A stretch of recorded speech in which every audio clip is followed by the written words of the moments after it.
반갑습니다.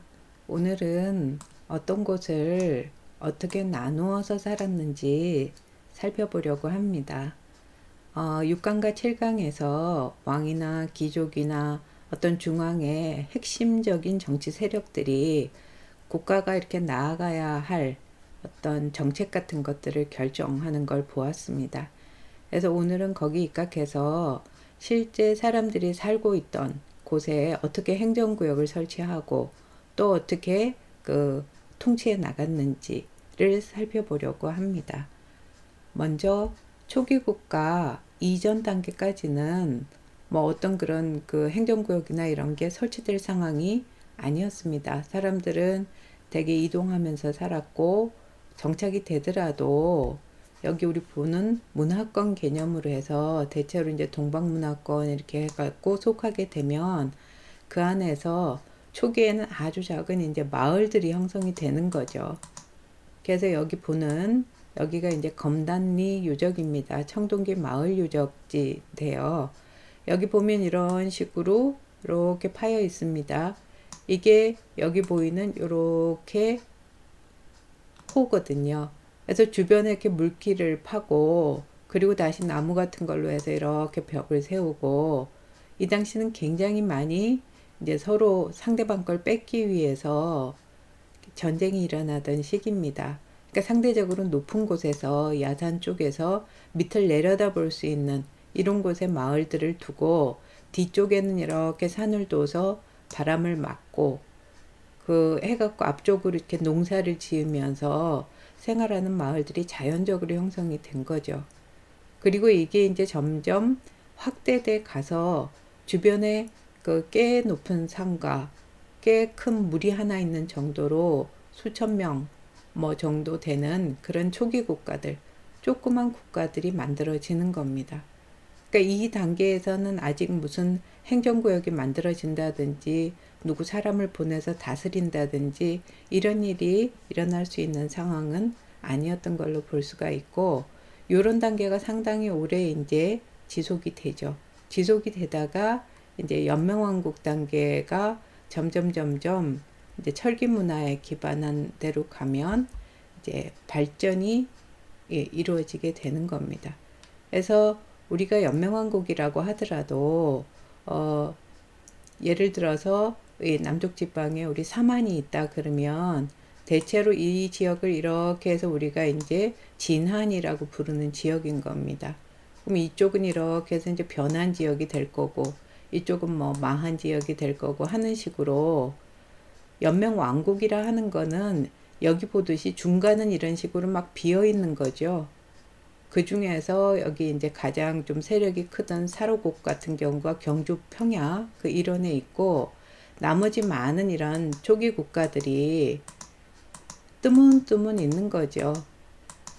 그래서 이것들이 이렇게 합쳐져서 느슨한 연맹을 맺고 있는 게 연명왕국 단계라고 볼 수가 있는 거고 그 중에서 사로국을 예로 들면 가장 세력이 큰 이 사로국 같은 경우는 지금 이게 이제 경주의 관광 지도인데 여기를 놓고 보면 요 사로국은 대체로 지금 경주 시내 부근 이쪽에 있던 걸로 볼 수가 있습니다. 그러면 여기 이제 푸른색으로 이렇게 표시돼서 이렇게 있는 것들이 이제 산들이죠. 산들이 이렇게 초록색으로 표시가 돼 있는데 산이 있고 여기 보면 이렇게 물들이 있죠. 이렇게 물들이 흘러갑니다. 이렇게. 그러면 이런 상황에서 제일 중심지로 볼 수 있는 거는 이쪽에 넓은 쪽에 있는 이곳이죠. 그래서 이 양산총 같은 경우에 그 사로국 안에서 가장 핵심적인 그런 촌락이라고 볼 수가 있는 거고 그 주변에 이제 각 산 아래 이런 지역에 이렇게 해서 촌락들이 형성이 되면서 그 소국 안에 다시 이렇게 촌락 집단들 이게 이제 만들어져 있는 거죠. 그럼 각각 이 우리가 흔히 얘기하는 사로국의 6개의 이런 그 촌락들은 독자적으로 이렇게 생활하면서 한쪽으로는 사로국이라는 이제 작은 국가 안에 소속이 돼 있는 이런 상황이죠. 그래서 국가에서 사로국이란 어떤 국가에서 설치된 그 행정 조직이 아닙니다. 독자적으로 생활하던 그 촌락들의 어떤 연합, 그게 소국이 되고 그 소국들이 다시 이렇게 합쳐지면 연맹왕국이 되고 이런 상황이니까 각 지역들은 대부분 자치적으로 운영되는 이런 상황으로 볼 수가 있는 거죠. 그렇게 돼서 우리가 보듯이 굉장히 그렇게 자체적으로 운영되던 이런 점점이 흩어진 단계를 거쳐서 연맹왕국 중에 이제 위만조선 단계 정도 지나면 이 중앙에 있는 맹주국으로 왕검성에 있던 그 위만조선 세력이 커진다 그랬습니다. 그래서 왕을 칭하고 이렇게 되면 이 왕검성을 우리가 이제 구급이라고 부르는 단계로 넘어가는 겁니다. 중앙의 힘이 강해지니까 그곳이 주변에 있는 이 위만조선 전체 영역 중에서 중심지 역할을 하게 되는, 그렇지만 여전히 어떻게 하냐면 위만조선에서 뭐 임둔 지역에 사람을 보내서 다스리고 진번에 사람을 보내서 다스리고 여기 행정구 이렇게 만들고 이런 단계는 아직 아닌 겁니다. 그래서 다만 이제 중심지로서 구급이 형성이 되는 이런 단계로 볼 수가 있는 거고, 그러다가 이제 조선이 망하고 한사군이 설치가 되게 되죠. 그럼 여기 낙랑이라든지 뭐 현도라든지 이런 데는 밑에 이제 현이 여러 개가 설치되는 군현제도가 도입이 된다 그랬습니다. 그러나 그 요동군이나 현도군이나 이런 한나라 군현을 제외하고는 나머지 지역들, 우리 부여나 고구려나 뭐 이런 지역들은 이런 군현제도와 달리 과거에 이 맹주국 체조에서 있었던 것 같이 각 지방 세력들이 부여가 일테면 이만큼이 이제 영역권이라고 보면 그 안에 있는 과거로부터 내려온 큰 세력들, 소국들, 이것들이 독자적으로 운영되는 이런 상황이라고 볼 수가 있는 거죠. 다만 중앙의 힘이 강해지게 되니까 그 부여의 그 왕 같은 경우에 각 지역을 이런 식으로 편제를 하는 거죠. 자기가 직접 가서 다스리는 건 아닙니다. 그럼 해당 지역에 실제로 다스리고 있었던 녀석이 부여에 마치 소속된 것처럼 점점 이런 체계가 만들어지는 거죠. 그래서 우리나라 최초의 어떤 행정구역 이런 걸로 볼 수 있는 게 부여의 사출도 같은 경우입니다. 그래서 중앙을 중심으로 해서 이렇게 4개 정도의 큰 이제 부족 이런 단위로 나눠지게 되면서 전체가 오부 체제로 이렇게 가게 되는 거죠. 그러나 독자적으로 각각 운영되는 거고 여전히 부여의 왕이 뭐 사람을 보내서 다스리고 그런 건 아닌 겁니다. 일단 행정구역이 서서히 만들어져 가는, 그래서 고구려 같은 경우도 오부족이 그런 식으로 이제 서서히 계루부 뭐 연노부 하는 식으로 이렇게 해서 연맹을 맺고 하는 식의 체계로 가는 거죠. 그래서 한나라 군현이 들어온 지역에서는 이제 중국식 군현 제도가 시행이 되는 거고, 그 나머지 지역에서는 이제 독자적인 각 지역이 자치하는 것에서 중앙에 있는 왕이 각 지역을 일종의 행정구역 체제로 이렇게 만들어가긴 하는데, 선을 그어보기는 하는데 아직까지는 그 독자적으로 운영이 되는, 사람을 보내서 다스릴 수 없는 그런 시기였다고 볼 수가 있는 거죠. 그러다가 이제 우리 고대 국가 단계로 넘어가면 삼국시대가 되면 왕권이 강해지면서 왕이 거주하는 곳이 이제 수도로 지방하고 구분이 된다고 했습니다. 그래서 우리가 그 수도, 서울 이 지역이 나타나게 되는 거죠. 그러니까 고조선이나 부여만 해도 지금 다른 색으로 이렇게 표시를 해드린 이유는 아직까지 과도적인 상황이어서 그렇습니다. 그러니까 이때 고조선이 아사달에 도읍을 했다, 기록상 그렇게 나오더라도 아사달 수도가 있고 지방이 따로 있고 그런 게 아니고 맹주국의 위치가 이곳이었다, 이렇게 볼 수 있는 단계인 거죠. 그래서 부여 같은 경우에도 그 체계를 크게 벗어나지는 못하는데, 그러나 이제 그 사출도처럼 이제 행정구역 비슷하게 그것들을 이렇게 좀 틀을 잡아보는, 자치를 운영하는 행정구역의 틀을 잡아보는 단계로 서서히 넘어가게 되는 거죠. 그래서 요 부여 단계라든지 고구려의 어떤 초기 단계, 졸본의 중심지를 갖고 있던 이런 단계에서는 아직까지 수도라기보다는 중심지 개념이 강한 상황이었다고 볼 수가 있는 거고, 그 당시에는 이제 각 지역에 고구려도 그렇고 이후에 이제 위례성의 백제가 그 중심을 가지고 있었던 이 지역이 이제 수도로 점점 올라가는 이런 초기 단계에서는 부가 중심이 됩니다. 그러니까 우리 아까 사출도를 각각 통제하고 있었던 그런 부족적인 부가 있었던 거죠. 고구려도 마찬가지로 오부족이 각각 부족들이 각각이 하나의 부를 형성하는 걸로 되는 거예요.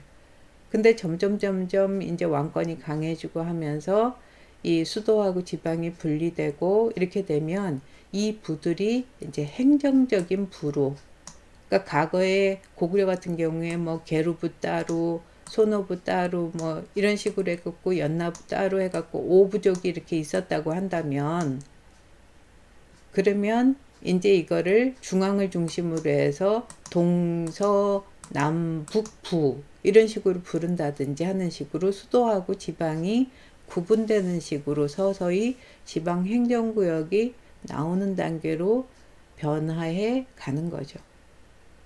그 단계에서 이제 우리 율령체제가 들어오고 이렇게 되면 이 지역을 이제 행정적으로 개편을 하게 되는 겁니다. 그래서 이제 그 고구려 백제 신라가 그 독자적으로 가게 되니까 행정적인 부라는 명칭을 뭐 오부 뭐 이렇게 동서남북 부 이런 식으로, 아니면 오방머라든지 이런 식으로, 아니면 주라는 호칭 이런 걸로 부른다든지 하는 식으로 해갖고 과거에 하나의 이 부들이 부족적인 부가 행정적인 부로 이제 왕 밑에 속해 있는 지방의 행정구역화하는 이런 변화가 일어나게 되는 거죠. 그리고 이제 세력 크기에 따라서 그 아래 이제 무슨 성, 무슨 군 이런 식으로 이제 좀 큰 데는 무슨 성, 군 하는 식으로 개편이 이루어지게 되고, 서서히 어떻게 되냐 하면 제일 위에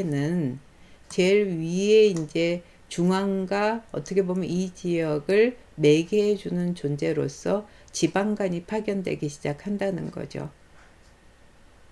그렇지만 실질적으로 그 지역을 다스리는 사람들은 여전히 지방 세력가들인 거죠. 그 중앙에서 파견되는 사람들도 기본적으로 신라를 예를 들면 지난번에 그 지방의 장관으로 갈 수 있는 사람은 진골 세력만 가능하다고 했으니까, 그 귀족 세력, 그 지역에 어떤 자기 뭐 시급을 갖고 있다든지 이런 사람들이 지방관으로 파견되는 그런 경우도 많았겠죠. 그러니까 여전히 그 왕 아래 어떤 행정적인 조직으로 만들어지기는 해도 그 지역의 세력을 갖고 있던 사람들이 자치적으로 운영을 해 나가는 경향이 강했던 걸로 볼 수가 있는 거죠. 그러나 여전히 사람들이 실제로 살고 있는 곳은 촌이거든요. 그 촌은 그 지역 사람들이 토착 세력이 촌주로 임명이 되면서 그 꾸려가는 겁니다. 그래서 이 촌에서 실제로 사람들이 사니까 거기서 무슨 세금을 걷는다든지 사람들을 뭐 일을 시킨다든지 하는 일들을 그 촌주가 담당해서 이제 납부를 하는 식으로 꾸려가는 거고, 그 촌주는 대대로 여기서 살고 있던 그런 토착 세력인 겁니다. 그러니까 중앙에서 각 지역의 이제 행정구역 같은 것들을 만들어 가고, 또 중앙에서 대표가 되는 지방 관리를 몇 명 파견한다고 하더라도 실질적으로는 그 지방에서 자치가 이루어지는 거죠. 자치가 이루어지는데, 이때 그 고대 국가는 삼국시대는 계속 전쟁이 이루어지던 시기이기 때문에 중앙에서 사람들이 이제 파견이 되던 이런 행정구역, 지방 행정구역의 책임자들은 대부분 그 군사적인, 그러니까 군대 지휘관 성격으로 파견이 된 걸로 볼 수가 있습니다. 그래서 서로가 쳐들어오면 지휘해서 전쟁할 수 있는 사람들, 이런 사람들이 이제 파견돼 갔던 걸로 볼 수가 있는 거죠. 그러다가 이제 통일신라로 갑니다. 그래서 신라가 통일을 하고 북쪽에서는 얼마 후에 발해가 세워지게 되죠. 그래서 그 과정에서 발해가 세워지기 전까지는 어떻게 되냐면 밑에 이제 신라가 이렇게 있고 위쪽에 과거에 주로 이제 고구려가 있었던 이 지역을 비롯해서 넓은 지역은 안동 도호부 소관이 되게 됩니다. 그래서 도호부가 이제 당나라에서 우리 지난번에 얘기했듯이 각 지역을 이제 간접적으로 통제하는 그런 체제라고 얘기를 했습니다. 그래서 도호부 아래 도독부가 있습니다.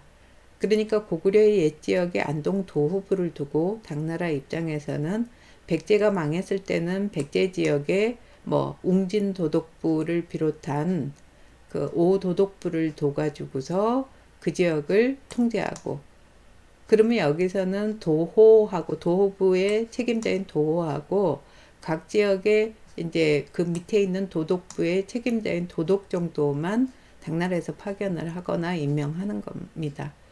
그래서 신라 같은 경우에는 계림 대도독부라 그래서 도독부를 설치하려고 당나라가 의도를 했던 거고, 여기 대해서 이제 대당투쟁을 벌이면서 신라가 자기 원래 약속했던 그 지역을 찾기 위해서 노력을 했고 그게 성공을 했던 거죠.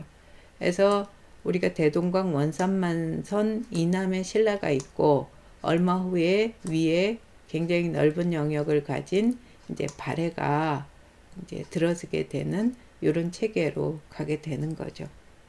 요 체계에서 신라하고 발해의 그 지방제도는 굉장히 달랐다고 볼 수 있습니다. 그래서 신라는 비록 저렇게 좁은 지역이지만 그 중앙 집권화하기 위해서 왕들이 이제 실질적으로 전제왕권을 꿈꾸면서 나라를 다스려 가려고 노력하는 시기죠. 통일신라 시기는. 그래서 이 선 아래에 있는 이 신라 지역은 가능하면 중앙에서 각 지역을 통제하고자 하는 그런 체제로 만들어 가려고 합니다. 그래서 우리가 얘기하는 구주체제로 재편을 하죠. 그래서 과거에 원래 신라 지역이었던 곳에 이렇게 해가지고서 3개의 주를 두고, 과거에 이제 백제 지역에 이렇게 3개, 그리고 위에 과거에 고구려 지역이었던 곳에 3개를 둬서 9개의 주로 일단 나누는 겁니다. 그래서 이 9개의 주는 오늘로 치면은 이제 경기도, 강원도 같은 큰 행정구역으로 볼 수가 있는 거죠. 그러면 그 안에 다시 어떻게 하냐 하면 작은 행정구역으로 나누는 겁니다. 그러니까 상주가 여기 있으면 다시 이렇게 나누고 아주 많은 군과 현으로 이제 나누게 되는 군현제가 설치가 되게 되는 거죠. 군현들이 이렇게 돼 있는데 완전히 군현으로 중앙에서 이렇게 편제를 하지는 못하고 중간중간에 군현이 되기에는 부족한 곳들이 있습니다. 지역이 작거나 사람이 조금만 살거나 뭐 여러 가지 이유에서 특수한 행정구역이 남아있게 되는데 그게 향이나 부곡 같은 곳입니다. 대개 군현보다는 규모가 좀 작은 곳들이죠. 그래서 이 아래, 구주 아래 이런 식으로 군현과 향, 부곡 이런 것들이 설치가 되는 체계로 가는 거고, 이 지역들의 중앙에 있는 이 금성에서 지방간을 이제 파견해 가지고서 군현 단위까지 각 지역을 통제를 하게 되는 거죠. 그래서 중앙 집권화 하기 위해서 노력을 하는데 아직까지는 한계가 있습니다. 그래서 사람들이 실제 요 9년 아래 다시 많은 이런 실제 사람들이 생활하던 촌이 있는 겁니다. 그 촌은 그 중앙에서 직접 여기 관리할 수 있는 지역이 아닙니다. 그러니까 촌주들이 실질적으로 이 지역을 통제하면서 중앙에 이제 세금을 납부하고 이런 일들을 하게 되는 거죠. 그래서 중앙에서는 이제 세금 받는 촌락문서라든지 이런 거를 작성해 가지고 그 지역을 파악만 하고 실질적으로 그 지역을 꾸려가고 움직여가는 거는 이 촌에 살고 있던 촌주 세력이나 이런 사람들로 볼 수가 있는 겁니다. 그리고 이 지방간이 파견되는 지역이라고 하더라도 군현 지역까지도 아직까지는 그 속속들이 각 지역을 통제하기에는 중앙의 힘이 부족한 겁니다. 그래서 두어진 게 이제 오소경이죠. 그래서 여기 보면 금강경이라든지 남원경, 서원경, 또 중원경, 북원경 이 지역들은 대부분이 군사 행정상 요충지입니다. 그러니까 중앙 그 금성이 지금 경주가 굉장히 구석지에 이렇게 치우쳐 있잖아요. 수도가. 그러니까 그걸 보완하기 위해서 각 지역의 핵심적인 지역에 소경을 두고 그 지역의 그 핵심 세력들과 이제 연계하에서 각 지역을 통제할 수 있는 이런 상황이었다고 볼 수가 있는 거죠. 그러니까 아직까지는 지방 세력이 굉장히 강한 상황이기 때문에 그 지방간을 보내놓고 그 지방간도 뭐 진골 출신이나 이렇게 해가지고서 그 지방에서 세력을 키우면 잘못하면 왕이 그 위협을 받을 수도 있는 상황인 거거든요. 그러니까 중앙에서는 이제 감찰관을 파견을 하는 거죠. 뭐 외사정 같은 경우를 파견을 한다든지 아니면 그 사람들을 견제하기 위해서 상수리 제도 같은 거 실시해 가지고서 그 어떤 인지를 잡는다든지 하는 식으로 해서 이제 꾸려나간 그런 상황으로 볼 수가 있습니다.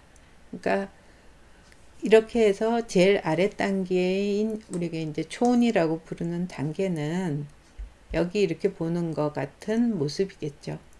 그래서 신라 촌락문서에 세금을 걷기 위해서 이제 어떤 게 있어야 그 이 지역을 파악을 해야지 세금을 받을 수가 있잖아요.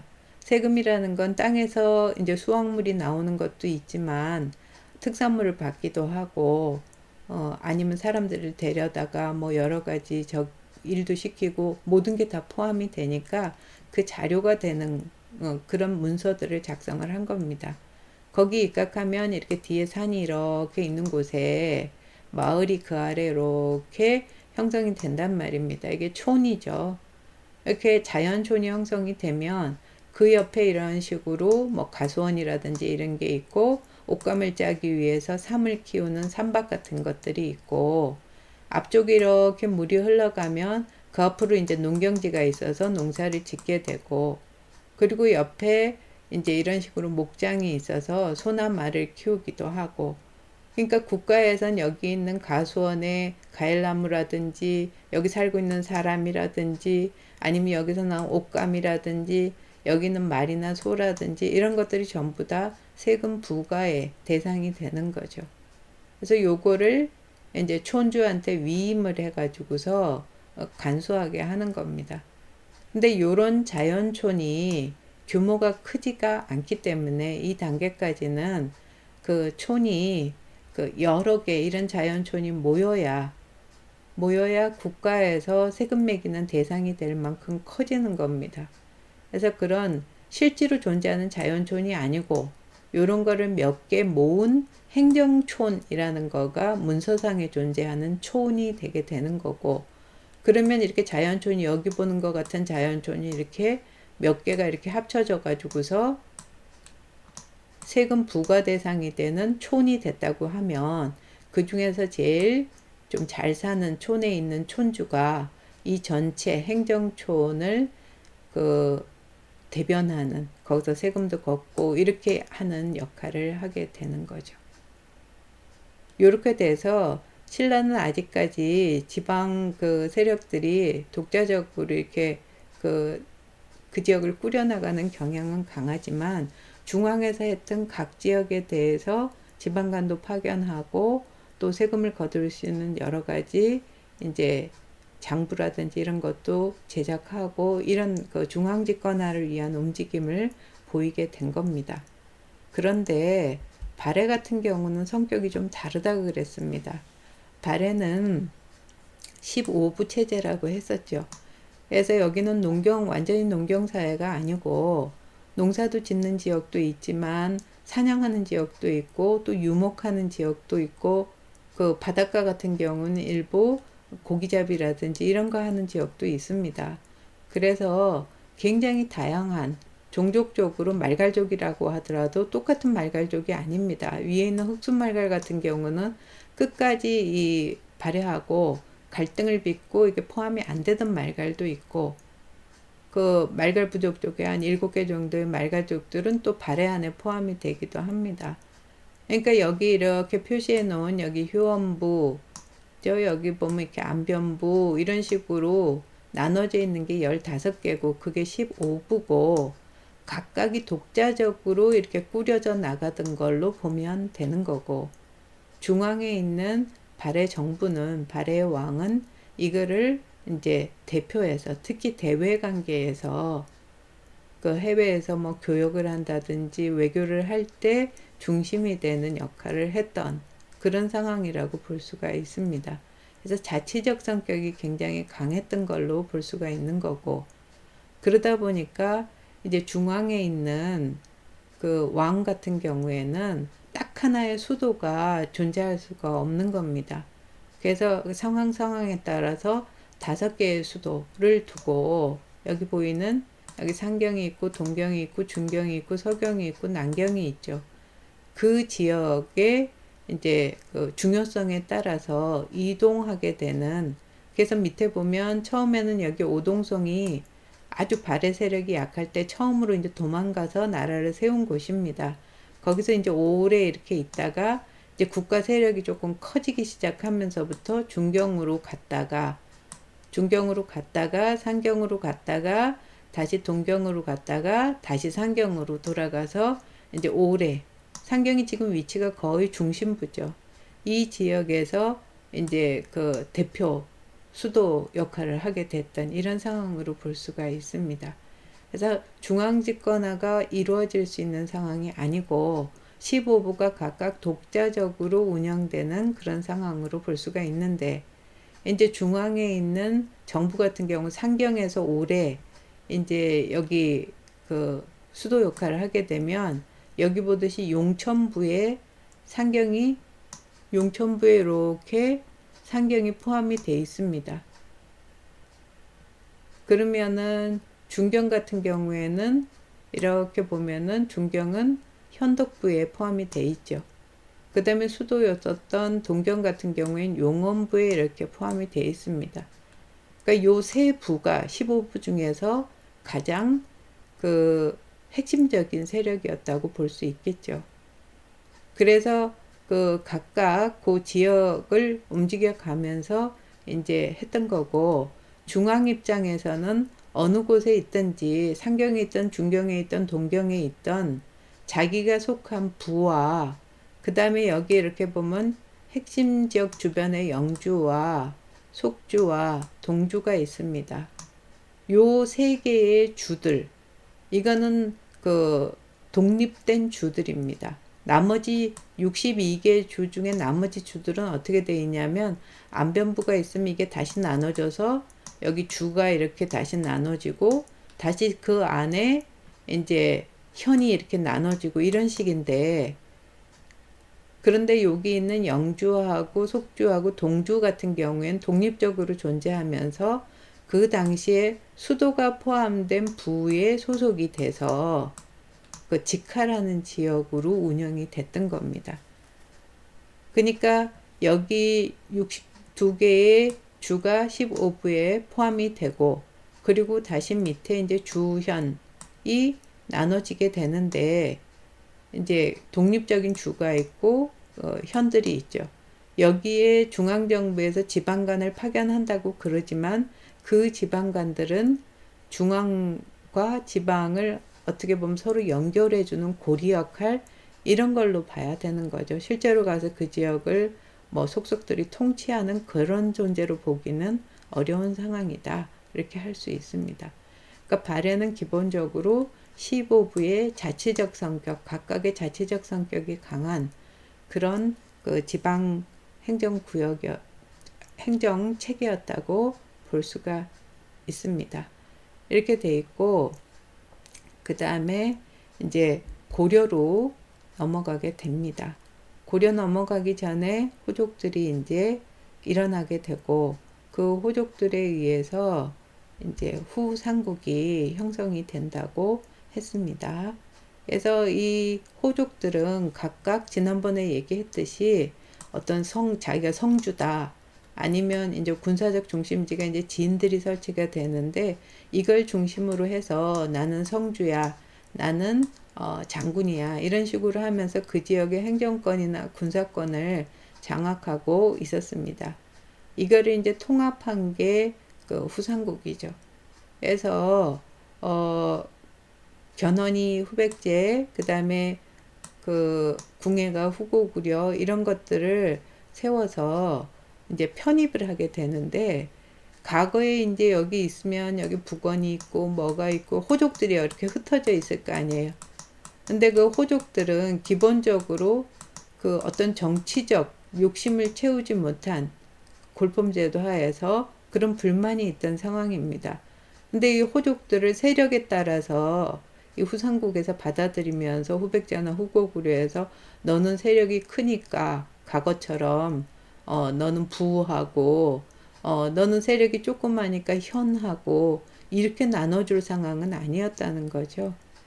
그래서 이제 특히 왕건 같은 경우나 아니면 이 안에 있었던 견훤도 그렇고, 이때 호족을 이렇게 끌어안아야 하는 입장에서는 그 사람들한테 기분 좋게 하기 위해서 모두 크기와 관계없이 그 호족이 다스리던 지역을 주로 편제한 거예요. 그러니까 우리 통일신라 때 구주 오소경 할 때 주잖아요. 오늘날의 도처럼 큰 단위라 그랬는데, 이름을 막 이제 어떻게 보면 행정구역의 인플레이션, 이런 것들이 일어나게 된 거죠. 그래서 굉장히 실제로 뭐 그 지역이 나중에 제대로 정리되기 전까지는 대부분 주로 해서 이름을 이제 막 주게 된 겁니다. 그래서 광주, 뭐 무진주, 완산주, 이런 식으로 주 호칭을 붙여주게 되죠. 이렇게 됐다가 이제 그 고려가 광종대 이후로 제대로 이제 제도를 개혁을 해 나가죠. 그래서 현종 때 주로 지방제도 골격이 좀 만들어지고, 이거는 고려 말까지 계속 이제 변화합니다. 오늘날도 마찬가지고, 이때도 마찬가지고, 이전이나 이후도 마찬가지고, 중앙제도나 지방제도나 계속 상황에 맞춰서 변화를 하는 겁니다. 그래서 그 변화에 맞춰서 나오기 때문에, 이걸 고려 정기 때 뭐 현종 때 제도를 만들었다 그러면은 이 제도가 딱 굳어지고 그 고려 시대는 이 제도 외에는 없었다, 이렇게 볼 수는 없는 겁니다. 수시로 변화하는 이런 상황이었다고 볼 수가 있고, 그 변화 중에서 이제 가장 대표적인 걸로 우리가 그 당시 지방제도를 이해를 하는 거죠. 그래서 고려시대 때 이제 고려 전기에 제도를 어느 정도 만든 거가 어떻게 되냐면, 이렇게 크게 세 개로 나눠지는 경기와 오도와 양계로 나눠지는 제도라고 볼 수가 있습니다. 그래서 경기는 지난번에 얘기했듯이 수도와 그 주변을 경기라고 한다 그랬습니다. 그러니까 이렇게 개경이 있으면 그 지역이 경기가 되는 거고요. 나머지는 이제 이렇게 해서 여기 도가 5개가 있죠. 그래서 5개의 도가 이제 일반 행정구역이 있는 지역에 있게 되는 거고, 그 다음에 여기 있는 여기 북계와 이렇게 동계에는 군사적인 지역, 그 지역의 국경지역에 위치하게 되는 행정구역입니다. 그러니까 큰 행정구역을 3개로 일단 나누는 거죠. 이렇게 나눠져서 행정적인 거하고 군사적인 거하고 그 다음에 중앙하고가 구분이 되는 그런 체제로 해서, 고려는 모든 면에서 가도기적이라고 그랬습니다. 그래서 복합적으로 돼 있는 상황인 거가 지방행정제도에서 굉장히 잘 드러나게 되는 겁니다. 그래서 일단 여기 이런 식으로 만들어져서 위에서부터도 큰 행정구역 자체가 벌써 굉장히 그 복합적으로 돼 있는 상황인데, 소경도 있습니다. 그래서 개경이 여기 수도지만 개경 혼자서 그 독립적인 수도 역할을 할 수가 없습니다. 해서 초반부에는 과거 이제 신라의 수도였던 동경, 그 다음에 저쪽 북쪽 지역에 있는 중심이 되는 서경, 이 지역들이 작은 수도로서 독립적으로 이렇게 존재를 하게 되는 거고, 시기가 좀 지나면 이 지역은 이제 어느 정도 통제가 되면 서울 지역, 남경 지역에 그 소경이 설치가 돼서 그 지방을 통제하게 한 하나의 단위가 있는데, 이 소경처럼 이제 큰 단위로 있는 게 부, 목 또는 뭐 도호부 이런 단위입니다. 그러니까 아까 우리가 여기 봤던 큰 단위가 있는데, 이 단위는 일반 우리 행정구역에서 5도 같은 경우는 서해도가 이렇게 있다 그래서 오늘날의 도처럼 도지사가 가고 이 지역을 속속들이 다스리는 체제가 아니고, 중앙에서 보낸 사람들이 여길 빙빙빙빙 돌면서 잘 되고 있나 순찰하는 그런 역할 정도밖에 안 합니다. 그러니까 해당 지역을 오늘날의 그 도처럼 실질적으로 크게 해가지고서 통제하는 거는 서경이 있으면 이만큼 서경 관할이고, 여기 도호북 있으면 이만큼, 상주 목이 있으면 또 이만큼 해갖고 소경이나 부목 도호부가 그 지역을 전체적으로 이렇게 이제 그 통제하는 실질적인 그 오늘날의 도 같은 역할을 하게 되는 겁니다. 그리고 그 아래 다시 뭐가 있냐면 군현진이 있는 거죠. 그래서 군사적인 도부, 그다음 행정적인 부목이 있는데, 그 아래 단위로 되게 행정적인 성격의 군현과 도부, 군사적인 성격의 작은 행정구역인 진이 있는데, 그렇다 그래서 여기 도호부가 있다 그러면은 이 도호부 아래 무조건 진만 있는 거는 또 아니라는 거죠. 굉장히 복합적으로 구성이 되어 있는 게 고려의 지방행정구역이라고 볼 수가 있고, 여기에 덧붙여지는 게 또 뭐가 있냐 하면 향소, 부곡, 장처, 진역이라는 특수행정구역이 있습니다. 그러니까 여기 이렇게 돼 있는 행정구역이 한 500개 정도 된다고 하면 요 특수행정구역이 한 900개 정도 됩니다. 그런데 여기 우리가 정식 행정구역에도 그 실제로 중앙에서 사람을 보내서 다스려야 되는데, 행정구역은 있는데 거기에 중앙에서 지방관을 파견하는 거는 3분의 1 정도밖에 안 되는 겁니다. 그러니까 그것과 그 3분의 2와 밑에 있는 이 900개의 특수행정구역은 누가 다스리냐 하면 향리가 다스리는 겁니다. 토착적으로 계속 그 지역에 이제 살고 있었던 지방 세력이 통제를 하게 되는 거죠. 그리고 그 아래 우리가 아까 얘기했던 것 같이 실제 사람들이 살고 있었던 촌이 있고, 그 촌이 자연촌이 있으면 그 자연촌 몇 개 이렇게 합쳐서 세금 부가 단위가 되는 행정촌, 그 행정촌은 여기 있는 특수행정구역하고 거의 비슷한 그 규모, 조금 작은 그런 규모로 되게 되고, 거기는 향리가 관리를 하는 겁니다. 그런데 여기 있는 요 하나하나의 자연촌은 그 지역에 살고 있는 백성들 중에 좀 그 사정이 나은 녀석이 통제를 하는 이런 식으로 돼 있는 거죠. 그러니까 고려시대 때 이 복잡한 지방제도에서 제도는 이렇게 만들어 놨는데 아직까지 일원화가 돼 있지 못하고, 그리고 대부분의 그 행정구역에서 그 핵심 역할을 하는 사람들은 누구냐 하면 향리라고 볼 수가 있겠죠. 그래서 고려시대는 특히 향리가 그 지방을 실질적으로 통제해 나가던 사람이라고 보면 됩니다. 그래서 고려시대 전체적으로 과거시험 보고 나서 문간, 무간, 리 이렇게 나눠지게 되는데, 그 지방에서 특히 리 계층인 향리가 실질적으로 그 지역을 다 이제 다스려 가고, 중앙에서 보냈던 지방관들은 그 사람들을 매개로 해서 중앙에 여러 가지 그 정책을 전달하고 뭐 세금을 걷어가고 이런 정도 역할을 하게 되는 상황인 거죠. 그래서 이 체계가 향리가 그래서 굉장히 세밀하게 이게 꾸며져 있습니다. 그래서 단계를 보면 크게 9단계까지 있죠. 제일 아래 이제 4단계, 요 재단사, 공수사 하는 아주 실무, 그 낮은 관리부터 시작해서 점점점 올라가면 여기는 사죠. 그 다음에 이제 정자가 붙는 요런 그 실무 중간 관리들이 있고, 다시 그 관리들 중에 대표인 군사적인 병이죠. 그 다음에 재정하고 관련된 경제적인 창, 그 병과 창을 관할하는 대표격의 실무자가 있고, 그 다음에 이제 그 대표자인 호장이나 부호장, 이런 사람들이 있게 되는 겁니다. 그래서 이 단계 보면은 사람들이 세금 내는 사람이 1000명 이상인, 1000정 이상인 곳에는 호장, 부호장, 병창정 해서 4계급까지 하면 84명 정도의 향리가 있는 겁니다.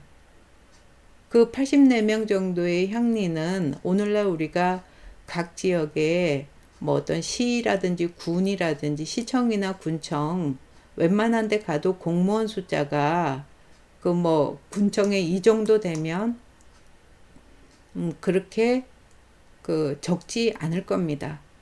그러니까 각 지역에서 여기 있는 대표인 호장 같은 경우에는 자기가 직인을 가지고 직접 공문서에 서명도 하고 행정 중심하고 세금 거두고 모두 다스리는 일들을 그 사람이 하는 겁니다. 그리고 내부에 각각 자기가 하는 일들 전부 정해져 있고, 또 이런 단계로 승진하고, 그 사람들 독자의 이런 공복, 유니폼 제도들도 전부 있는 식으로 해서 향리가 실질적으로 지방을 꾸려나가는 이런 상황이 고려시대 때 쭉 진행이 되게 되는데, 이 사람들이 이제 시기가 좀 지나고 중앙이 막 어지러워지고 몬골귀족이 막 너무 권한을 가지기 시작하고 해갖고 체계가 무너지면 이 사람들이 지방에서 이제 백성들을 수탈하고 막 이런 문제를 일으키게 되는 겁니다. 그래서 그런 문제가 일어나게 되니까 중앙에서는 어떻게 하냐면 간무라는 걸 파견하는 겁니다. 그러니까 아까 중앙에서 파견하는 지방관이 굉장히 수가 적었었습니다. 그러니까 향리가 있던 지역에 실제로 다스리는 지역에 추가로 중앙에서 이제 사람들을 보내갖고 그 지역을 통제하는 겁니다. 백성들이 향리들이 막 수탈하니까 사방으로 도망가고 막 이런 거를 좀 가서 무마하고 걷어들이고 하면서 실질적으로 이제 중앙에서 파견되는 지방관 수가 좀 늘어나게 되는 이런 상황이 벌어지게 됐던 거죠. 이렇게 해가지고서 진행이 되고 있는데 사회는 점점 어수선해지는 이런 상황이 되고, 이 상황에서 우리가 봐야 될 게 뭐냐면 고려시대 때 아까 그 소경이 있다 그랬습니다. 개경이 여기 있지만 서경이 여기 있습니다. 근데 우리는 흔히 서경 그러면 요렇게 보는 오늘날의 평양 시내 요 정도만 서경이 가날았다고 생각하는데 그렇지가 않습니다. 이 당시 소경은 서경 가날이 여기 이렇게 이게 이제 묘청이 반란을 일으켰을 때 전부 동조했던 지역입니다. 이거는 서경이 가날하는 지역이고, 서경 같은 경우 그 안에 개경과 같은 관직제도 같은 것들이 독자적으로 있는 겁니다. 그러니까 서경에 국방부 장관이 있으면 서경에도 개경에 국방부 장관이 있으면 서경에도 분사 국방부 장관이 있는 겁니다. 이런 식으로 독자적으로 이렇게 꾸려가든 되고, 여기까지가 신라 통일신라까지 그 영역이었던 곳입니다. 그 이후에 북쪽에서 새로 고려로 편입된 지역인데, 이 지역 같은 경우는 굉장히 이렇게 유동적이고 중앙정부에서 좀 그 홀대를 받게 될 경우에는 반란의 소지가 있고 이런 지역이었다고 볼 수가 있고, 그래서 독자적으로 이렇게 꾸려나가는 독립체제로 서경 가날로 꾸려나가던 성격도 우리가 알 수가 있는 거죠. 이런 상황에서 이제 몽골이 쳐들어왔습니다. 그러니까 수도를 강화도로 옮기게 됩니다. 그리고 이제 각 지역에 있는 백성들도 섬으로 전부 들어가라고 독려를 하게 되죠. 그래서 이 상황에서 여기 보듯이 이런 식으로 각 섬들이 사람들이 농사 짓고 이렇게 했다가 그 조그만 섬에 들어가니까 그 농사 지을 땅도 없고 먹고 살기도 힘들죠. 그래서 각 지역에 이런 간척 작업들이 많이 이루어져서 원래는 바다였는데 막아가지고 이렇게 농경지를 만드는 이런 일들도 많이 일어나게 됩니다. 그래서 이제 수도가 이제 강화도로 갔을 때는 각 지역에서 이제 강화도 중심으로 해서 이제 통제를 받게 되는 이런 상황이 됐던 거죠. 그러다가 이제 원간섭기로 넘어가게 되면 원나라의 총관부 관할로 이제 들어간 게 쌍성 총관부하고 탐라 총관부 같은 경우 이제 원나라 쪽의 통제를 받게 되는 거죠. 그리고 동령부 같은 경우엔 처음에는 아까 우리 이 지역이죠. 이제 반란을 일으켜서 원나라에 투항했다가 여기가 원나라 직할지가 됐다가 나중에 이쪽으로 옮겨가면서 이제 그 고려의 관할로 들어가지만 굉장히 애매한 그런 지역으로 남아있게 되는 이런 성격을 볼 수가 있습니다. 그러니까 이 상황에서 이 고려 같은 경우에는 독자적으로 운영할 수 있었던 행정구역은 5도 지역 대체로 그 지역을 중심으로 해갖고 꾸려 나가게 됐던 상황이죠. 이런 혼란기를 거쳐서 이제 조선시대로 넘어가게 되면 고려시대는 아까 봤듯이 굉장히 이 과도기적이고 일원화가 안 돼 있었습니다. 행정 따로 군사 따르고 또 위에 있는 큰 행정구역하고 아래 행정구역하고의 연계도 애매하고 중앙에서 행정구역은 많이 만들어 놨는데 실제로 사람을 보내서 다스리는 곳은 굉장히 제한적인 이런 상황으로 볼 수가 있었습니다. 그런데 조선에 오면 그게 이제 중앙집권적 관료제도로 가면서 팔도 체제로 일원화되게 됩니다. 조선 같은 경우는 여기 한성이 유일 수도가 됩니다. 그래서 중앙집권화가 되는 거죠. 그래서 지방 제도를 지방을 하나하나 관할을 하면서 팔도 8개의 도 우리 여기 굉장히 익숙하죠. 그래서 한경도 뭐 평안도 이런 식으로 해가지고서 밑에 경상도까지 8개의 도에 이제 그 관찰사를 파견을 해갖고 전체를 관할하게 하는 겁니다.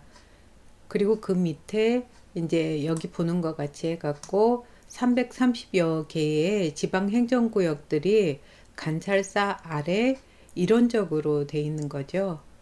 그래서 그 관찰사가 행정, 군사, 사법 장관을 각 도에서 겸임하는 겁니다.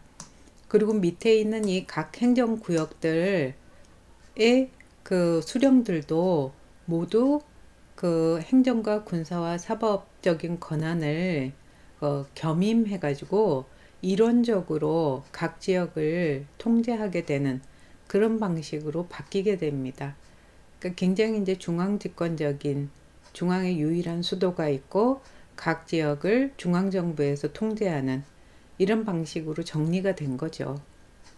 그리고 동시에 그 과거 고려시대까지만 해도 지방에 있는 사람들이 직접 살고 있는 촌락이 촌이 자연촌 규모가 크지 않기 때문에 그 자연촌 하나하나가 국가에서 세금 매기는 단위로는 작용을 할 수가 없었거든요. 그래서 묶어서 그 행정촌이 있었는데 이제는 그 자연촌락이 성장을 합니다. 그거는 지난번에 얘기했듯이 양반들이 직접 그 지방에 내려가 갖고서 생활함으로 해가지고 향촌이 성장함으로써 그 살림정치기 이후에 가능해졌던 이야기죠. 그래서 그런 자연촌들이 이제 여기 면리 단위로 편제가 되게 됩니다. 그렇게 되고 그 몇 개의 리 정도를 이제 면에서 관리하는 이런 식으로 해서 지역마다 이제 중앙정부의 입김이 미치게 된 이런 상황이죠. 그렇다 그래서 중앙정부에서 완전히 각 지역을, 지방의 각 지역을 중앙 집권적인 정치를 했던 것은 아닙니다. 특히 이제 조선 중기 이후는 사림 정치기거든요. 그때부터는 각 지역의 중소지주로서 사림들이 그 중앙에 올라와 갖고 사림 정치를 하게 되는 겁니다. 그렇기 때문에 각 지역, 그 사람들이 이제 각각 출발해서 왔던 그 지역들은 지방자치를 하는 겁니다. 유교적인 이상이죠. 교화를 하는 겁니다. 정치를 하는 게 아니고. 그래서 여기는 중앙정부는 경국대전이라는 법 체계 아래에서 정치를 하는 거라면 각 지역은 그 마을 단위로 이 사림이 각 마을에 이렇게 있으면 그 마을 단위로 향약에 입각해서 마을 규모로 이제 볼 때는 동약이 되죠. 그래서 유교적인 서로의 약속에 의해서 사람이 원래 그 본성이 착하니까 그 본성을 끌어내 갖고 모두 그 유교적인 이상사회를 그 실현하는 게 지방자치의 목적이었던 겁니다. 그래서 이 마을들은 사림이 그냥 향약에 입각해서 끌고 가는 거예요. 그러니까 덕업은 아주 이거 저기 좋은 일, 이런 일들은 서로 권해주고 잘못된 건 고쳐주면서 좋은 풍속은 서로 나누고 어려울 땐 도와주는 이게 정신이거든요. 향약의 정신. 거기 입각해서 이제 사림들이 각 지역은 그냥 자치적으로 운영을 하는 겁니다. 마을들을. 그러면 중앙정부에서는 어떻게 하냐 하면 이제 수령을 파견을 하는 거거든요. 파견을 하면 그 수령은 이제 주로 이런 일들, 수령 칠사라고 부르는 일들을 하게 됩니다. 중앙정부의 어떤 기본적인 정책을 제시해 주는 역할이고, 현실적으로는 중앙정부에서 필요로 하는 여러 가지 이제 세금을 걷어간다든지 풍속을 정한다든지 이런 일들이죠. 수령칠사에서 이런 일을 하는데 여기 보면 뭐냐 하면 농업이 잘 되게 해서 그 사람들이 늘어나게 하고 그러니까 세금 낼 사람들을 늘어나게 하는 거죠. 그리고 학교를 일으켜서 사람들이 이제 국가에서 가르치는 그 유교적인 그런 쪽으로 이제 정신을 이제 순화시키고 그 다음에 세금 중에 군정이 있죠. 그래서 군대 가는 거 그 문제가 잘 되게 하고 그거 몸으로 직접 데려다 시키는 게 부역이잖아요.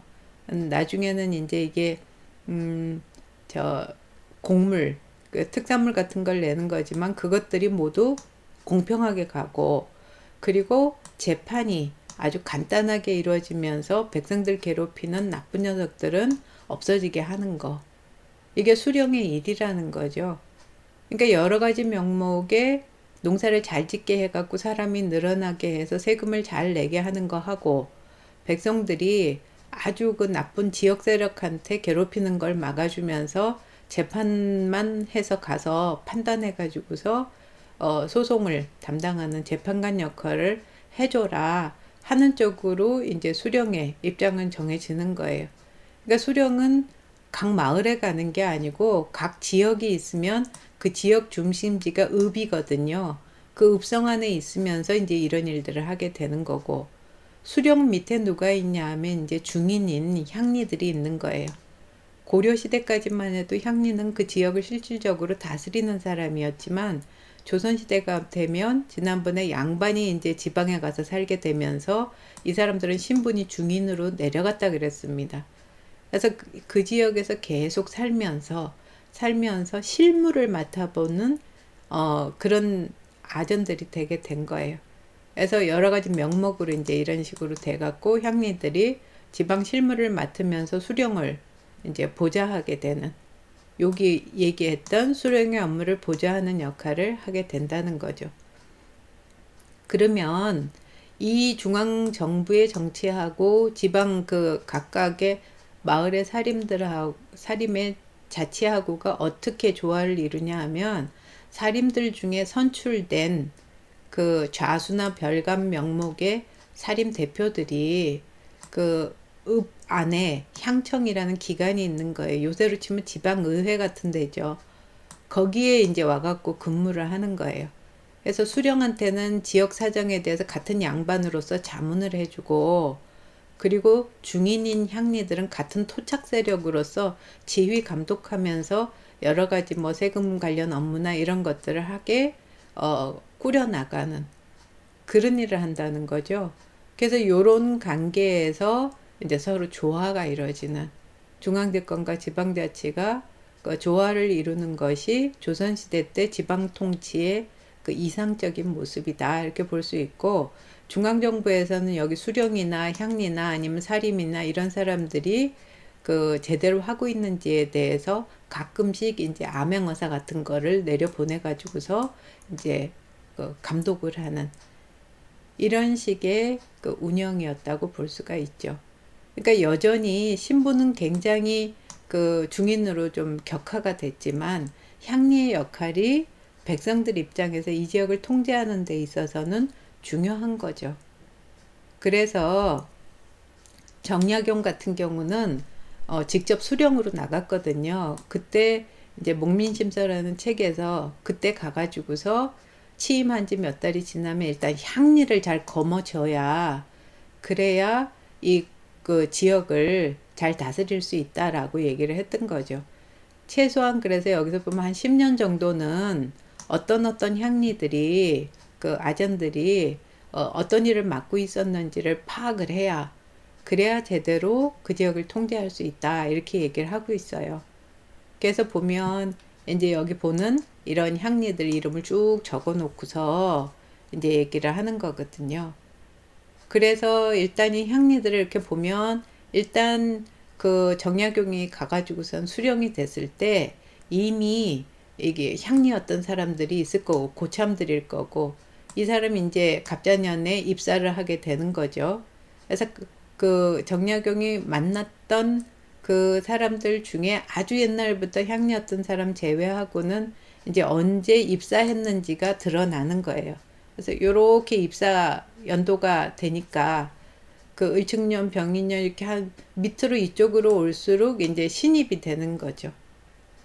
이렇게 돼 있는데 이 향리들이 하는 일은 실무잖아요. 중앙에서는 우리 지난번에 실무관청이 뭐라 그랬냐 하면 황제국가에서는 육부가 중심이 되고, 제후국가가 되면 이제 조선시대는 육조라고 부른다 그랬거든요. 근데 이 지방에 가면 이제 한 등급 더 아래로 해서 육방이라고 불러요. 그러니까 육조라고 우리 부르는 이조, 호조 하는 거에 아래 단계로 보면 되는 거죠. 근데 일이라는 게 행정 업무라는 거야 뭐 전부 비슷하게 나눠볼 수가 있으니까 6가지로 이렇게, 그러니까는 이방, 병방 이렇게 나눠진다는 거죠. 그래서 6가지 업무로 가는데 뒤로 갈수록 이제 서열이 낮은 걸로 볼 수가 있죠. 그래서 보면 여기 지금 임명된 쪽도 어떻게 되냐면 제일 아래 공방이 제일 신입인 사람들이 주로 이제 하게 되는 요런 쪽이고요. 그 다음에 형방이겠죠. 그 다음에 예방, 그 다음에 호방, 그 다음에 병방, 그 다음에 이방이에요. 그래서 이방이 일반적으로 제일 위, 인사권 뭐 이런 거하고 관련되니까 위쪽에 있는 그 육방 중에서 제일 그 서열이 높은 그런 기관이라고 볼 수가 있는 거죠. 그래서 이런 그 이제 육방이 기본이 되는 거예요. 기본 관청이에요. 지방을 다스리는 데 있어서. 그런데 여기서 이제 대표 역할을 하는 사람이 있는 거예요. 그래서 주로 이방을 많이 했던 이 이수담 씨가 이거 보면 호장이죠. 그러니까 향리 대표가 있는 거예요. 그 대표가 이제 호장이 되는 거죠. 그래서 호장이 있고, 그 다음에 어떻게 되냐면 이 사람들이 하는 거는 주로 행정 업무니까 문서 관련이잖아요. 그러니까 그 문서를 전체로 다 이제 관리하는 사람을 도서원이라 그러거든요. 그러니까 그 도서원들도 주로 이제 고참인 상황에서 하게 되는 이런 상황이 되는 거죠. 그러고 나서 이제 뭐가 있냐 하면 일이라는 게 가끔씩 특별하게 임무가 주어질 때가 있잖아요. 그런 걸 맡는 거를 우리 각색이라고 그러는 거예요. 그래서 예를 들어서 여기 보듯이 그 특수 업무 중에는 여기 지방 재정을 관리하는 게 그 당시엔 다 재산이 대부분 현물이니까 그 현물을 관리하는 창고가 중요하겠죠. 그러니까 그 창고 관리하는 게 여기 이렇게 보듯이 전체 창고 도창색부터 해가지고서는 북쪽, 남쪽 여러 군데 서쪽 이렇게 창고들이 있을 거 아니에요. 동쪽. 그 창고를 관리하는 색이 있는 거예요. 동창색, 뭐 서창색 이런 식으로 창고 관리에 이어서 뭐가 있냐 하면 이제 특별한 업무가 주어졌을 때 예를 들어서 뭐가 있어요. 균역법을 하겠다. 그러면은 지방에서 그 균역법을 그 특별히 하는 그건 네가 추가로 해갖고서는 균역색으로 임명하는 거죠. 아니면 대동법을 한다. 그럼 대동색으로 임명을 하는 거죠. 이런 식으로 특수 업무들이 다시 각색들이 이제 설치가 돼서 기본이 육방이고 여기에 이제 각색이 설치돼 가지고서 지방의 모든 업무들을 나눠 가지고서 하고 있었던 거를 볼 수가 있는 거죠. 그러니까 신부는 중인으로 좀 내려갔더라도 현실적으로 지방을 통제하는 행정 업무는 그 향리가 대부분 실질적으로 해 나갔던 거고, 수령 같은 경우는 위에서 뭐 이제 대표 역할을 하면서 중앙정부 입장을 대변하는 이런 역할을 하면서 주로 재판 업무 이런 거 했던 거고, 그리고 사림들의 이제 대표 같은 경우에는 와서 향리 지휘하고 하면서 자문 역할이라든지 그 뭐 자기 마을의 여러 가지 이익을 대변하는 이런 역할들을 했던 걸로 볼 수가 있는 거죠. 그런데 이제 참고로 이 사림 정치기 이후로는 중국에 대해서 그 모화 사상 이런 게 굉장히 강해져요. 그러니까 그 중국을 그대로 이제 본떠서 이렇게 하고자 본받고자 하는 이런 사상들이 많이 나타나거든요. 그런 차원에서 중국에서는 이제 공식적인 행정구역 그 명칭 말고 각 지역을 다른 이름으로 별칭으로 부르는 경우가 많이 있습니다. 예를 들어서 뭐 동종호가 있다 그러면 동종호 남쪽 호남지방, 서쪽은 호서지방 이런 식으로 부른다는 거죠. 그래서 우리나라에서도 그런 식으로 공식적인 호칭은 여기 우리 팔도의 호칭들이 있잖아요. 이 호칭이 있는데 이거 외로 다른 호칭으로 부르는 경우가 많이 있었고, 그리고 오늘날까지도 그게 이제 많이 사용이 되고 있는 거죠. 그래서 우리가 그 호칭에 대해서는 그 공식적인 호칭은 명확하죠. 뭐냐 하면 우리 지난번에 경기라는 거는 그 왕이 살고 있는 곳, 수도, 그 주변을 우리가 기전이라 그래서 합쳐서 수도와 기전해서 경기도 이렇게 부른다고 얘기를 했었고, 그 나머지 지역은 대표적인 큰 그 행정구역 이름을 따가지고서는 팔도 이름을 정한 거예요. 예를 들어서 함경도 그러면은 그 함흥과 경성 이런 식이죠. 평안도는 평양과 안주, 항해도는 황주와 해주, 강원도는 강릉과 원주, 경상도는 경주, 상주, 전라도는 전주, 나주, 충청도는 충주, 청주 이렇게 해서 이름을 붙였던 거거든요.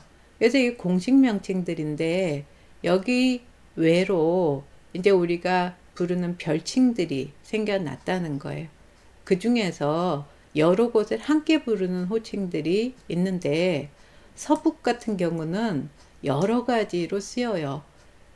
공식적인 호칭은 딱 정해지지만 별칭 같은 경우에는 사람들이 그냥 자연적으로 만들어서 부르는 이름이니까 명확하지가 않죠.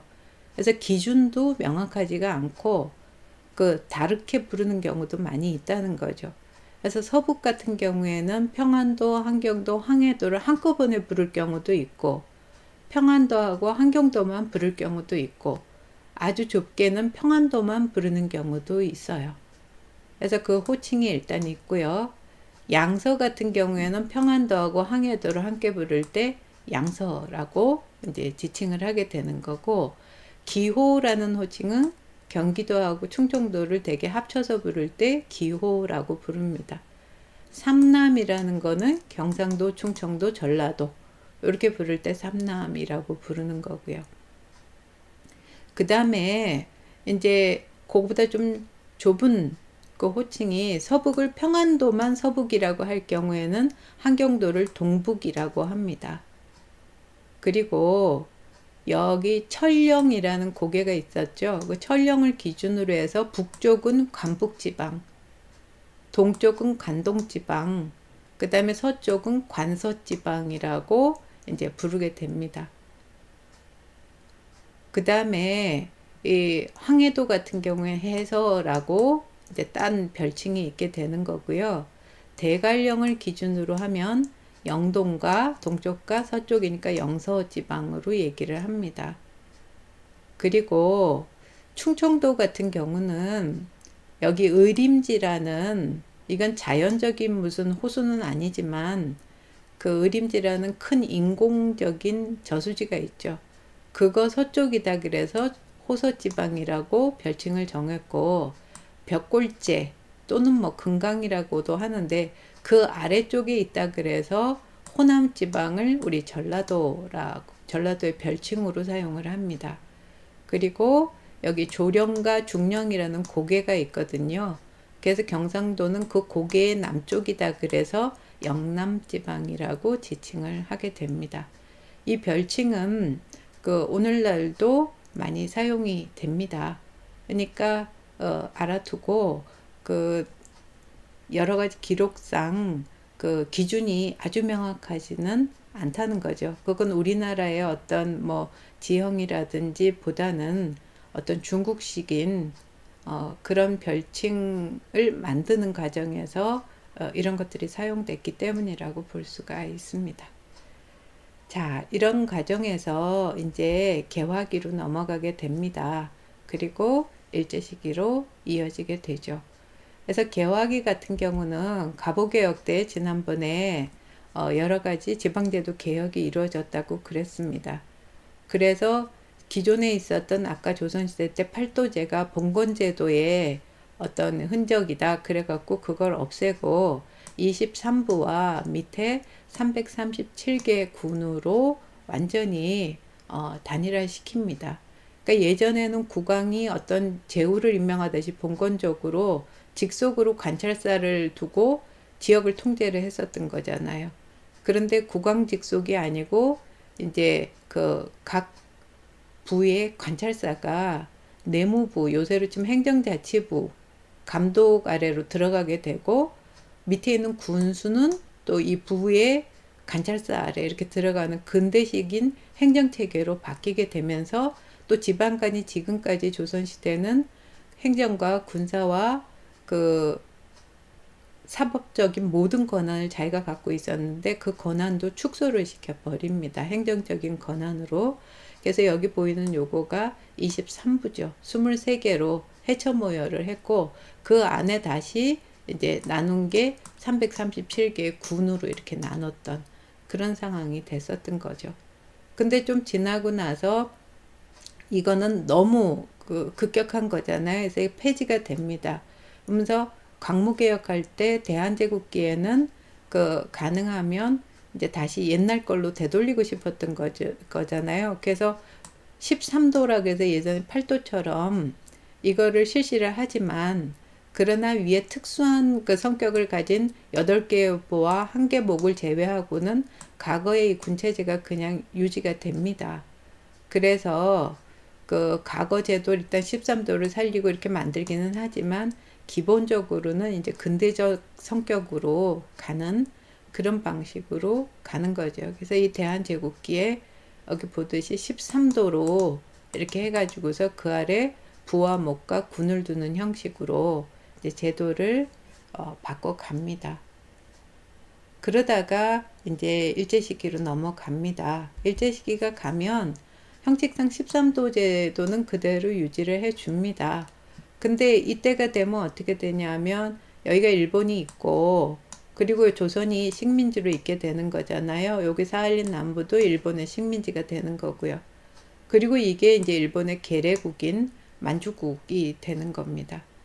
요 상태에서 이제 여기 조선이라는 식민지, 요 식민지는 13도 아래에 어, 여기 보면 13개 13도죠. 아까 우리 대한제국기에 만들어졌던 그 13도제를 큰 틀에서는 가져가지만, 그러나 그 밑에 체계는 부하고 군, 주로 이제 아까 우리 그 군 체제로 넘어간 거, 부에서 군 체제로 간 거가 사용이 돼서 근대적인 체제로 가게 되는 겁니다. 그래서 요때 다른 점이란 뭐냐 하면, 식민지기 때문에 그 안에 이제 일본인이나 이런 사람들이 와가지고서 식민 관료로 있게 되는 거잖아요. 그러니까 같은 등급이라도 도 아래에 군보다 약간 이제 높은 등급으로 부가 있고, 일반 면이 있으면 거기서 발달된 읍이 있는 겁니다. 그래서 부읍은 가장 핵심 지역이고 주로 일본인들이 거주를 하게 되고, 군하고 면 쪽에는 주로 이제 조선인들이 다수가 이제 거주하게 되는 이런 상황이 되는 건데, 이때 이제 특이점이라면 면이라는 거를 통해 갖고 각 지역을 속속들이 통제하겠다라는 거를 보여준다는 거죠. 그래서 그 과거로 보면 면이라는 단위는 조선시대만 해도 면리 이런 단위들은 그 자치적인 성격이 강했던 건데, 그 성격을 벗어나서 공식적으로 총독부에서 이 면에 특히 면장을 두고 이러면서 면사무소에서 웬만한 일들은 거의 다 처리하도록 해서 직접적으로 그 맨 밑에 있는 모든 사람들까지 그 통제를 하고자 하는 그런 형식의 이제 지방제도가 만들어졌던 것이 특징이라고 볼 수가 있는 거죠. 그래서 그 총독부가 사회 전반을 이런 그 면장을 통해 가지고서 통제하는 경향이 강했고, 일본인 그 내지인과 그 다음에 그 식민지인 사이에 굉장히 큰 차이가 있었던 것을 볼 수가 있습니다. 그래서 일본인 내지인들은 얼마든지 와서 조선에 와서 거주하거나 뭐 입국하고 이런 것들이 쉽지만, 그러나 조선인 같은 경우는 쉽게 일본으로 가서 살거나 이런 것들이 가능하지 않은 이런 형식의 장벽이 존재했던 걸로 볼 수가 있는 거죠. 이런 상황에서 이제 일본 입장에서는 3.1운동 이후에 문화정치하고 이러면서 기본적으로 우리가 너희 의사를 존중한다 하면서 지난번에 중추원이라든지 여기 도라든지 아니면은 여기 심지어는 군이나 면이나 이쪽에도 그 회를 만들어서 일종의 그 자문기관 또는 일종의 의회 비슷한 거라고 강조를 했던 거죠. 그러나 이제 의결권 같은 것들이 주어지지 않으니까 실질적으로 자치를 한다는 것은 별로 의미가 없는 이런 그 상황이었던 건데, 그 마지막에 이제 자치론 이런 것들이 강해지면서 해방 직전에는 그 사람들 동원하고 이럴 때 그 논의까지 이루어졌지만, 그러나 결국은 그 자치가 이루어지지 못한 상황에서 해방이 됐던 걸로 볼 수가 있습니다. 해방이 되고 우리는 원하지 않는 상황에서 이제 분단이 되는 거거든요.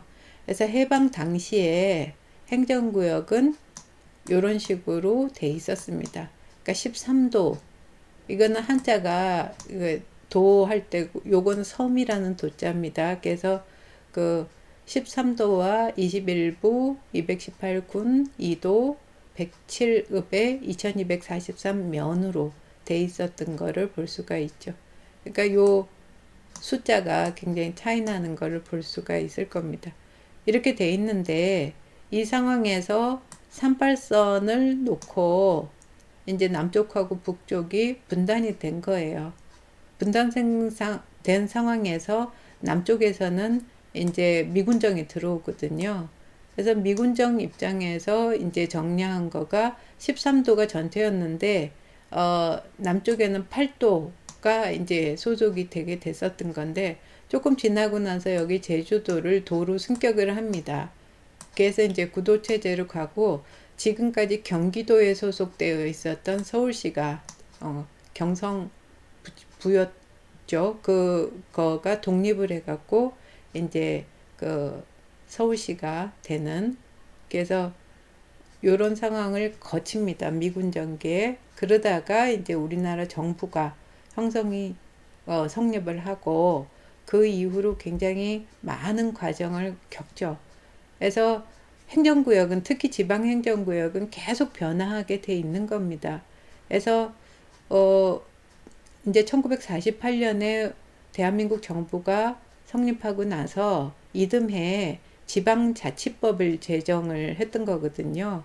그러니까 이후에 우리가 선거를 하고 이제 이렇게 되지만 그 단체장들을, 지방에 있는 단체장들을 직접 지방자치를 위해서 국민들이 선출하는 거였어요. 그런데 5.16이 나고 나서 이거를 전부 없애버렸던 거죠. 그래서 중앙에서 이제 임명하는 식으로 바뀌게 됐다가 1991년에 지방자치제가 이제 부활이 됐고, 본격적으로 95년 이후에 이제 뭐 우리 선출도 해야 되고 이런 식으로 해갖고 지금은 지방자치제를 시행하고 있는 그런 상황입니다. 그래서 이 지방자치제는 광역자치단체하고 기초자치단체가 있습니다. 그래서 이거는 우리가 선출하는 거죠. 그 대표자를. 그래서 서울특별시가 있고요. 서울특별시가 있죠. 그래서 특별시가 있고, 그 다음에 여기 광역시들이, 여기 보면 광역시 6개가 있습니다. 그리고 여기 도들이 이렇게 해가지고서 하나, 둘, 셋, 넷, 다섯, 여섯, 일곱, 8개가 있죠. 그리고 특별자치시가 있습니다. 그게 세종시입니다. 세종특별자치시가 있고, 그 다음에 특별자치도로 제주도가 있죠. 그래서 요것들은 광역자치단체라고, 그래서 우리가 이제 선출을 하게 됩니다. 그 대표를. 그리고 기초자치단체는 이제 서울특별시가 있고 광역시가 있으면 밑에 이제 있는 시들, 이 시들이 이제 우리가 시장을 선출하는 시가 되고요. 그 다음에 이제 군하고 구가 밑에 있고, 우리가 구청장이라든지 군수라든지 이런 사람들을 선출을 하게 되는 거죠. 요렇게 돼 있는데, 그 중에서 이제 자치도에 소속된 그런 시는 자치단체가 아닙니다. 그래서 여기는 우리가 선거로 뽑는 게 아니고 임명을 해서 이제 그 꾸려나가는 지역입니다. 그래서 행정시가 있고요. 그리고 이제 일반 구들이 있습니다. 이거는 50만 넘어가면 시가 되는데, 그 아래에 있는 구들은 일반 구들이기 때문에 여긴 임명하고 선거로 뽑지는 않습니다. 그리고 그 아래에 이제 시 같은 경우에는 읍면동이 있고, 군이나 이런 경우에는 이제 읍면이 있고 이런 식으로 되는 거죠. 그리고 그 밑에 이제 리와 통이 있고, 그 아래 이제 반이 있는 형식으로 해서 전체적으로 우리가 그 자치적으로 선출직을 두면, 그쪽에서 선출직 대표가, 장들이 운영하는 곳과 거기서 이제 임명을 받아 가지고서 어, 거기서 꾸려나가는 임명직 공무원들이 이제 운영하는 쪽이 하위에 이렇게 있다고 볼 수 있습니다.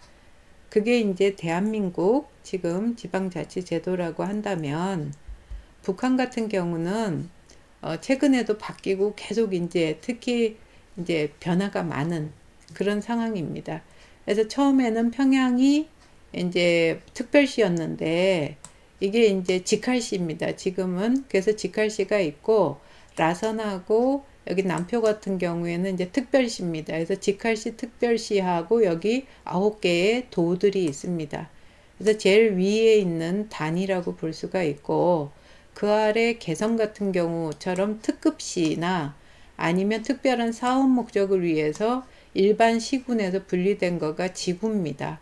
그래서 개성공업지구 뭐 이런 식으로 개성 특급시 하는 식으로 이제 지금 상황에서 기존 체제에서 별도로 두는 이런 곳들이 있게 되는 거고, 일반적으로는 시, 구역, 군 이런 곳들이 다음 이 단계로 볼 수가 있는 거고, 그 아래 단계로 이제 읍동리나 노동자구 이런 식으로 구성이 되어 있는 상황입니다.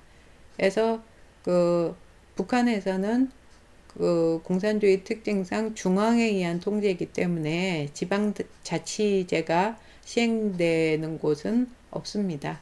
그래서 중앙 집권식으로 유지가 되고 있죠.